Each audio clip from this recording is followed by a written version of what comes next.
Birthday to you. পাপারে বলো happy birthday. পাপারে বলো হ্যাঁ হ্যাপি বার্থডে টু ইউ। আর কেক কাটো। হ্যাঁ কোথায় কেক কাটলা তুমি? এ পাগল। হ্যাঁ খাও খাও।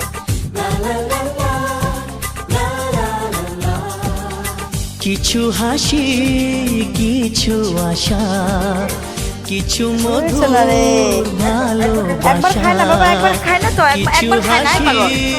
কিছু একটু খেয়ে নাও। সুপ্রভাত বন্ধুরা, কেমন আছো সবাই? আশা করি খুব ভালো আছো, আর আমিও ভালো আছি।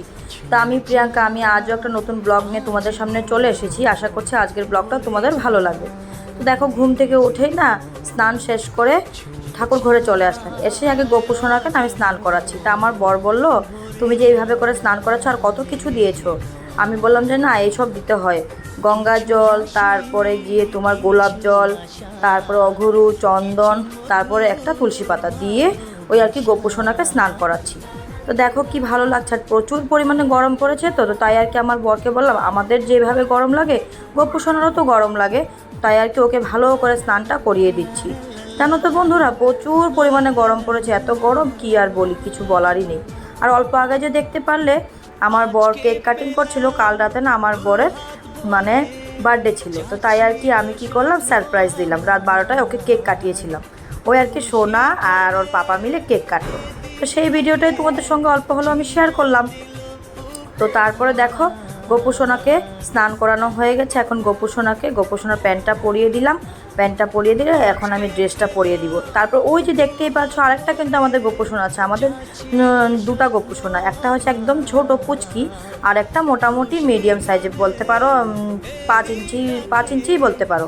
তো তারপরে দেখো, সুন্দর করে ওকে আমি ড্রেসটা পরিয়ে দিচ্ছি। আমার না জানো, গোপু সোনাকে স্নান করাতে, ওকে তারপরে রেডি করাতে আমার কিন্তু ভীষণ ভালো লাগে, ভীষণ। আর দেখবে সকালবেলা না ঘুম থেকে উঠে যদি ঠাকুরটা দেওয়া হয়ে যায় না, ঠাকুরটা দিলেও দেখবে মনটা কিন্তু বেশ ভালো লাগে। খুব একটা শান্তি যেমন মনে হয়।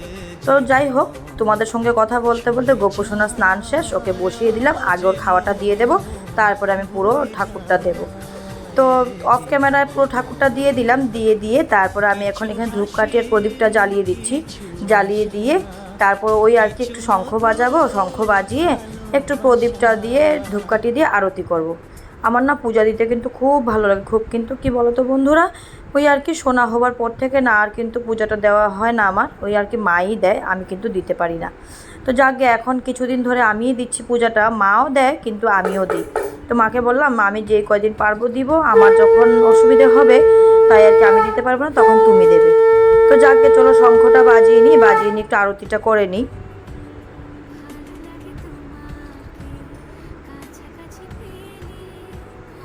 তো তারপরে দেখো পুজো দেওয়া শেষ, তারপরে বসে বললাম চা খেতে। চা কিন্তু আজকে আমি বানাইনি, আমার বর বানিয়েছে। এই যে দুজনে মিলে ডাইনিং টেবিলে বসে পড়লাম খেতে। তো আজকে না কিছু বানানো হয় নাই সকালবেলা খাওয়ার জন্য ব্রেকফাস্টে। তো তাই আর কি কাটা নিমকি ছিল, কাটা নিমকি দিয়ে চাটা খেয়ে নিচ্ছি। পরে যদি কিছু বানাতে হয় বানাবো, বানিয়ে খাবো যদি খিদেটা পায়। তো আমার বর বলছে, কাটা নিমকি তুমি বেশি খাচ্ছ, চাটা কিন্তু কম খাচ্ছ। আমি বললাম যে না, কাটা নিমকিটা না আমার বেশ ভালো লাগে খেতে, অনেক ভালো লাগে, কি বলবো। আমি যাই আরেক প্যাকেট নিয়ে আসি। তো ওই যে দেখো, আমি গিয়ে আরেক প্যাকেট নিয়ে আসলাম। তো আমার বর বলল, তুমি আবার গিয়ে নিয়ে আসলে? তো ওই আর কি হেসে হেসে বলছিলাম বরকে। যাই হোক, দুইজনে মিলে গল্পগুজব করে চাটা খেয়ে নিলাম। খেয়ে নিয়ে সোজা চলে আসলাম রান্নাঘরে। তো মাকে আর কি বলে গেছিলাম যে তুমি একটু সবজিটা কেটে রেখো। তো মা আর কি বলছিল যে বড় ছিল একটা কোয়াশ, সেটাকে যদি আমি বেশি ছোট করে কাটি বেশি ছোট হয়ে যাবে, আর যদি বেশি বড় করে কাটি তাহলে বেশি বড় হয়ে যাবে। আর মা যেভাবে কমেডি করে বলছিল না, আমার হাসি থামছিল না। তাই আর কি আমি হাসতেছিলাম। ওই যে দেখতেই পাচ্ছ, আমি আর আমার শাশুড়িমা বসে আর আমি দাঁড়িয়ে গল্প করছিলাম। তো এসে বললাম, তারপরে মার ওইদিকে বেশ সবজিটা মোটামুটি কাটাই শেষ, আর অল্প কিছু বাকি। তুমি এখন কি খাবে? ভাত খাবে? গুড মর্নিং বলে দাও সবাই রে। তুমি বলো আম্মাকে, বলো আম্মা গুড মর্নিং বলো। বলো সবাইকে, বলো গুড মর্নিং। আম্মা তো ঘোলা হয়ে যাচ্ছে। আমাকে বলে আসো, আমাকে বলে আসো good morning. Good morning. Good morning. I have it. Balini. হ্যাঁ, তারপরে কি করব? Balini. তারপরে ভাত খাবো। Bakri. হ্যাঁ। Oh, দেখো। ওই ও হ্যাঁ। Tamita. হ্যালো ফ্রেন্ডস, হঠাৎ করে তোমরা হয়তো ভাবছো যে আমার বাপের বাড়ির ভিডিও দেখতে দেখতে কিভাবে আবার শ্বশুর বাড়ির ভিডিও তোমাদের সামনে প্রেজেন্ট করলাম। তো কথা হয়েছে কি, মানে বোনের বিয়েটা যে শেষ হয়েছে, বিয়ে বউ ভাত বিরিয়ানি এসব যখন শেষ হয়েছে, তারপরে হঠাৎ করে একটা ঘটনা ঘটলো। ঘটনা ঘটার পরে তো আর মানে আমি আমার বোনের বিয়ের পরে আমি 15 দিন থেকেছি বাপের বাড়িতে, কিন্তু একদিনও ভিডিও শ্যুট করিনি, কারণ মন মেজাজটা এত খারাপ ছিল। অনেক বড়ই আমার একটা মানে বিপদ চলে এসছে, সেটা আমি বলতে পারবো না সোশ্যাল মিডিয়াতে। তারপরে ভাবলাম যে না, যেই দিন ফিরে আসবো তার মধ্যে তো রাস্তাঘাটের যে অবস্থা, চারিদিকে জলের জল, এত বৃষ্টি কি বলবো তোমাদেরকে। জলের জন্য আমি মানে আর মানে আসবো কিভাবে, আমার তো সেটাই মানে টেনশন হচ্ছিল যে কিভাবে আসবো। আমার বড় বলছিল যে তুমি আসবে কিভাবে আসবে, আর যেই শুনছিল যে আমি এখন মানে ঘরে আসবো বলে সবাই বলছে দেখো সাবধানে যেও, গাড়ি ঘোড়ার অবস্থা খারাপ, রাস্তাঘাটের অবস্থা খারাপ। আর তোমরা হয়তো নিউজে বলো মোবাইলে বলো যেভাবেই হোক দেখতেই পেয়েছো যে একটা ট্রেন অ্যাক্সিডেন্ট হয়েছে তোমার কই নিউ জলপাইগুড়িতে, তার মধ্যে ঝাটিঙ্গার অবস্থা খুবই খারাপ। তা এখন তো মোটামুটি ঠিক হয়েই গেছে আমরা আসা পর্যন্ত। তারপরে তো ভাবলাম যে না না এবার যাওয়াই যাক। তা আমার বরকে বললাম যে না যেভাবেই হোক আমি যাব, যদি আমার কোনো অসুবিধে হয় তাহলে আমি যাব না, ওই আর কি বললাম বরকে। তো তারপরে বরকে বলার পরে তো বর বললো ঠিক আছে তুমি রেডি হয়ে থাকো, যদি তোমার দেখি তো যদি তোমার ট্রেন চলে, যদি ক্যান্সেল না হয় তাহলে তো তোমরা চলে আসবে, আর যদি ক্যান্সেল হয় তাহলে তার কিছু করার নেই। ওদিকে তো আমার মন টিকছে না, কারণ আমার বর এত বড় একটা বড় বিপদে পড়েছে, যেহেতু শত হলো তো আমার স্বামী যদি কোনো বিপদে পড়ে আমার তো কর্তব্য সেটা পাশে থাকা। তো আমি চেয়েছিলাম যে আমি কিভাবে করে যেভাবে হোক আমি ঘরে আসব। কি দেখাবো তোমাকে, এই যে দেখো তো।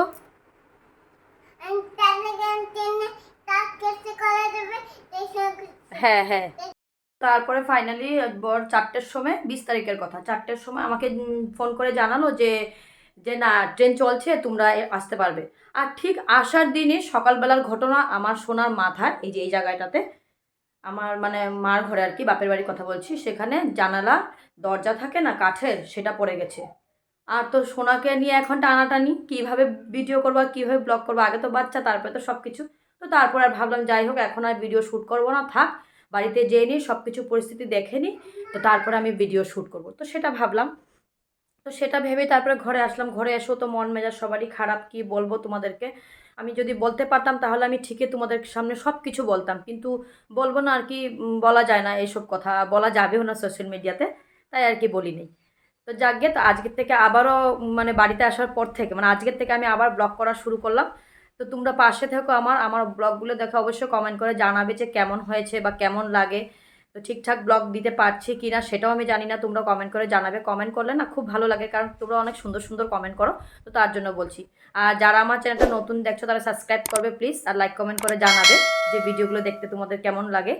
তো চলো আজকের ব্লগ তো শুরু করে দিয়েছি সকাল থেকে, নেক্সটে তোমরা দেখতে পারবে আমার নতুন ব্লগ আসবে। তো তার আগে তোমাদেরকে কিছু জিনিস এনেছি আমি আসার সময়, তোমাদেরকে আমি দেখি। তো এই যে দেখো, এই ফুলের তোড়া বলতে পারো, মানে এটা আমি আসার সময় গুয়াহাটি থেকে কিনে এনেছি। স্ট্যান্ড দুটো কিন্তু এখানে একটা আছে, আর ওই যে ওই দিকটাতে দেখতেই পাচ্ছ এদিকে একটা আছে। স্ট্যান্ডগুলো কিন্তু আমি এখান থেকেই কিনেছি, আমার শ্বশুরবাড়ির থেকে, এখানে একটা মেলা বসেছিল এই মেলার থেকে। আর এই ফুল দুটো এইটাকে দেখিয়ে দিই তোমাদেরকে, এই যে ফুলগুলো কিন্তু দারুণ সুন্দর, খুব সুন্দর ফুলগুলো। তো এগুলোকে নিয়ে এসেছি আসার সময়, কারণ আবার কবে যেতে পারবো না পারবো তার জন্য। তো দেখতে বেশ ভালোই লাগছে। এদিকে একটা রেখেছি আর এদিকটাতে একটা রেখেছি, আর এখানে তো আগের থেকেই রাখা একটা টাব, এটাও আমি নিয়েছি অনলাইন থেকে, নিয়েছি ফ্লিপকার্ট থেকে নিয়েছি, বেশ কম প্রাইসে পেয়ে গেছি। এটা কেমন লেগেছে দেখে অবশ্যই কমেন্ট করে জানাবে। ওই যে একটা ফুলের তোড়া আর ওই যে একটা ফুলের তোড়া। তো বৃষ্টিতে এখনও কমে নাই, অনেক বৃষ্টি আজকে। তো ওয়েদারটা বেশ সুন্দরই বলতে পারো, বৃষ্টি নেই, সুন্দর হাওয়া দিচ্ছে। চলো যাই দেখিয়ে দিই তোমাদের, সুন্দর হাওয়া দেখো। দেখো বন্ধুরা, রান্নাটাও কিন্তু বসিয়ে দিয়েছি, ওদিকে কিন্তু আমার কাজ আছে যদিও, রান্নাও বসিয়ে দিয়েছি। এটা হয়েছে ঝিঙ্গে আর আলু ভাজা করছি, আর ওই দিকটাতে দেখিয়ে দিই একটা তরকারি, আর এই দিকটাতে কোয়াশ আলু দিয়ে তরকারি করে রেখেছি। আর বানাবো দেখাই তোমার সব। এখানে কালকে একটু চিকেন এনেছিল, তো চিকেনটা আমি ঠান্ডাটা যাওয়ার জন্য চিকেনটা আমি জল দিয়ে ভিজিয়ে রেখেছি। আর এখানে আছে মাছ, তো মাছের মধ্যে শুধু আমি এই শিং মাছগুলোই বানাবো আমার সোনার জন্য। আর বাকি যে বড় মাছ দেখছো, এই বড় মাছগুলো রেখে দেবো, আজকে আর বানাবো না, আজকে চিকেন বানাবো, সেটা দিয়েই হয়ে যাবে।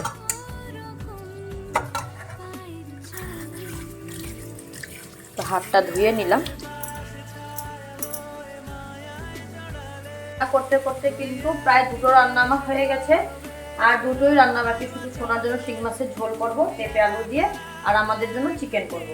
এই দুটো আস্তে ধীরে করবো, কারণ এখন সোনাকে আবার স্নান করাতে হবে। সোনাকে শুধু ভাতই খাইয়েছে। এখন না সোনার রুটিনটা একটু চেঞ্জ করে দিয়েছি। সকালবেলা যেহেতু সোনা একটু ঘুম থেকে ওঠে দেরি করে, তো তাই আর কি ভাবলাম যে দেরি হয়ে যায় সকালের ভাতটা খাওয়াতেও, তাই আর কি ভাবলাম যে না সোনার রুটিনটা চেঞ্জ করে দিই। সকালবেলা কি করি, একটু সেদ্ধ ভাত করে দিই, ঘি দিয়ে ওকে ওইটাই খাইয়ে দিই।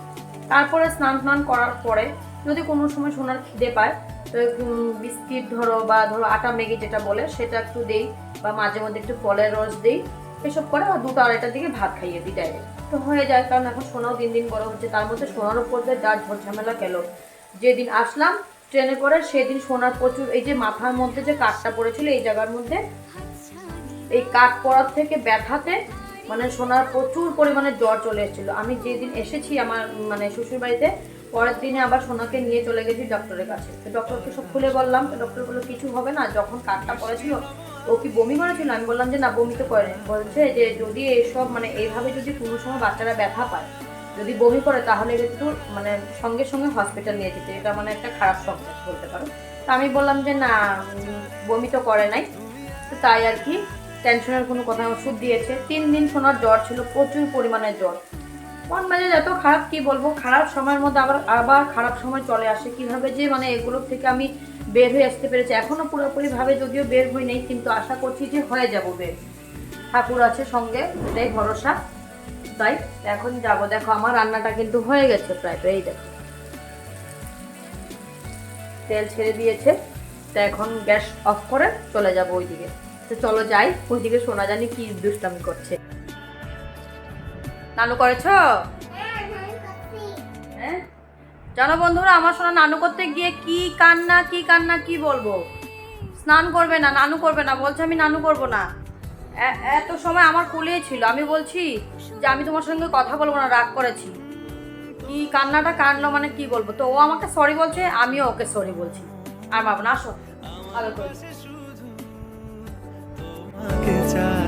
তুমি আশেপাশে চাই আমার মায়ায় জড়ালে, তুমি একদিনে করে রে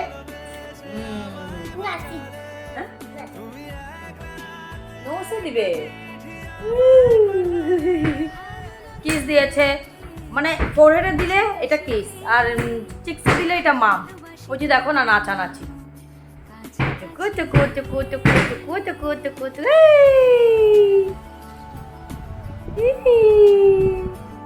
চলো বাকি কাজগুলো সেরে নিয়ে, সোনা খেলুক, এখানে খেলছে। আর আমি যাই রান্নাঘরে, আমার আধা আধি রান্না হয়েছে, আধা আধি হয় নাই। এখন সোনাকে খেলতে দিব। চলো টাটা করে দাও। আমি এখন দিব না, আমি পরে টাটা দিব। টাটা। সোনা বলছে টাটা দিতে, টাটা। আর এই বেবিকে দেখিয়ে দিতে। এই যে দেখো সোনার কত ছোটবেলার বসার এটা চেয়ার, কিন্তু সোনার ছোটবেলা বসে নাই, কিন্তু এখন বসে। দেখি সোনা বসো তো, বসো। ঠিক আছে তুমি খেলু করো, হ্যাঁ মা কাজ করি।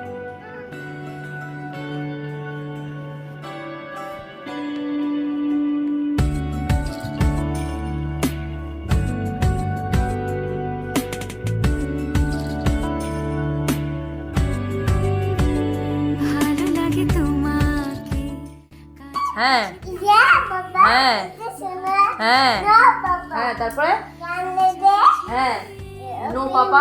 হ্যাঁ ক্ল্যাপ দাও ক্ল্যাপ দাও ক্ল্যাপ দাও। তো রান্না শেষ, সোনাকেও খাইয়ে দিয়েছি। তারপরে এখন আমরা ভাত খেতে বসবো। তো ভাতটা বেড়ে নিচ্ছে। এখন কিন্তু বন্ধুরা প্রায় 3টের মতো কিন্তু বেজেই গেছে, সবেরই খিদে পেয়েছে।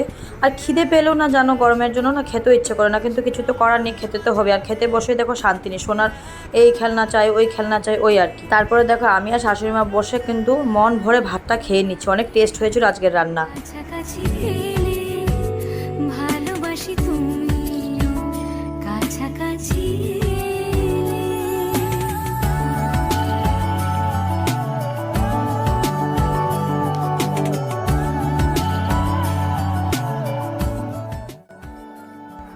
বন্ধুরা দুপুরে তো খাওয়া দাওয়া করে রেস্ট করলাম, অনেক ঘুমিয়েছিলাম। সোনাকে ঘুম পাড়ালাম, সোনাকে ঘুম পাড়িয়ে নিজেও একটু ঘুমালাম।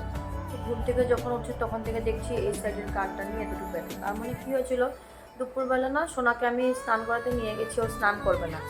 ওই আর কি কী করলো, সোনা আমাকে কানের মধ্যে একটা জোরে করে মেরে দিল। জানো তো বন্ধুরা, এই যে বোনের বিয়েতে গেছি, বিয়েতে যাওয়ার পর থেকে আমার সোনার হাতটা ভীষণ চলে মানে কি বলবো, অনেক মানে মারা শিখে গেছে। ওই যে অনেক বাচ্চারা ছিল, ওদের সাথে খেলাধুলা করতো, বাচ্চারা মারতো, তার থেকে সোনাও শিখে গেছে। কীভাবে যে এই আদরটা আমি মানে ছাড়াবো আমি নিজেই বুঝতে পারছি না। তবুও আগের থেকে অনেকটাও যদিও কমেছে, কিন্তু ওই যে যখন ওর মানে জেদ উঠে যায়, জেদ করে তখনই ওই হাত চালাবে। তা আমি বুঝতে পারিনি যে আমাকে এত জোরে মারবে। তখন আমি ভেবেছিলাম যে তুই এত জোরে মারছিস, কিন্তু আমিও ওকে তখন আমি কিন্তু পিটেছিলাম। মানে অনেকটা রাগ উঠে গেছিলাম। স্নান করিয়ে আসলাম, আর দুপুরে রান্না করার পর থেকেই না আমার এই যে কানটা এইটুকু নিয়ে পুরো একটু পুরো ব্যথা করছে। এখন আমার ভালোই লাগছে না। উঠেছি, উঠে তারপর চা খেলাম, বর চা দিল বানিয়ে, সোনাকেও দুধ খাইয়ে দিয়েছে। এগুলো আর কি উঠাবো। তার মধ্যে জানো তো বাইরে বৃষ্টি হচ্ছে, কাপড় মেলার জায়গা নেই। যে নাইটিটা আমি এই যে পর্দার উপরে স্ট্যান্ডের উপরে মেলে দিয়েছিলাম, এই যে এখানে দেখিয়ে দিই এখানে, আর একটা তো আমার আলনার উপরে মেলা। বৃষ্টির জন্য জানো তো বন্ধুরা বাইরে কোনো কাপড়ে শুকানো যায় না, কিছু কাপড়ে না। আজকে 1-1.5 মাসের উপরে হলো বৃষ্টি, কী বলবো, এখনও বাইরে বৃষ্টি। চলো আগে বৃষ্টিটা দেখিয়ে দিই তোমাদেরকে। বৃষ্টিটা হচ্ছে যে একদিকে বৃষ্টিটা হচ্ছে ঠিক আছে, যে মানে অতটা গরম নেই, যে অসহ্য একটা গরম ছিল সে অসহ্য গরমটা নেই, কিন্তু একদিকে কি অনেক কষ্ট, মানে বাইরে বের হতে কষ্ট, বাজার হাটে যেতে কষ্ট। আর আমাদের গলিটার মধ্যে না পুরোপুরি জল হয়ে যায়। আর আমি তো জবে থেকে এসেছি গুয়াহাটি থেকে, মানে বাপের বাড়ি থেকে, আমি তো মানে বাইরে যাইই না বলতে পারো। সোনা যেদিন এসেছিলাম 21 তারিখে গিয়েছিলাম সোনাকে নিয়ে ডক্টরের কাছে, আর তো আমার বের হওয়াই হয় নাই, আর বাইরে কোথাও যাওয়াও হয়নি বাড়ির মধ্যে। তার জন্য আমার জন্য তো কোনো টেনশন, আমি তো ঘর থেকে বের হই না, কিন্তু যারা বের হয় আমার শ্বশুরমশাই, আমার বর, ওদের জন্য মানে প্রবলেম হবে। আর বাকি যারা মানুষ হাঁটাচলা করে তাদের জন্য। আজকের ভিডিওটা আমি এখানে শেষ করছি। যারা আমার চ্যানেলটা নতুন দেখছো তারা সাবস্ক্রাইব করবে প্লিজ, আর লাইক কমেন্ট করে জানাবে যে আমার ভিডিওগুলো দেখতে তোমাদের কেমন লাগে। আর এইভাবে করে আমার পাশে থেকো, তোমরা সাপোর্ট করো যেন আমি আরও ভালো ভালো সুন্দর সুন্দর তোমাদেরকে ভিডিও দিতে পারি।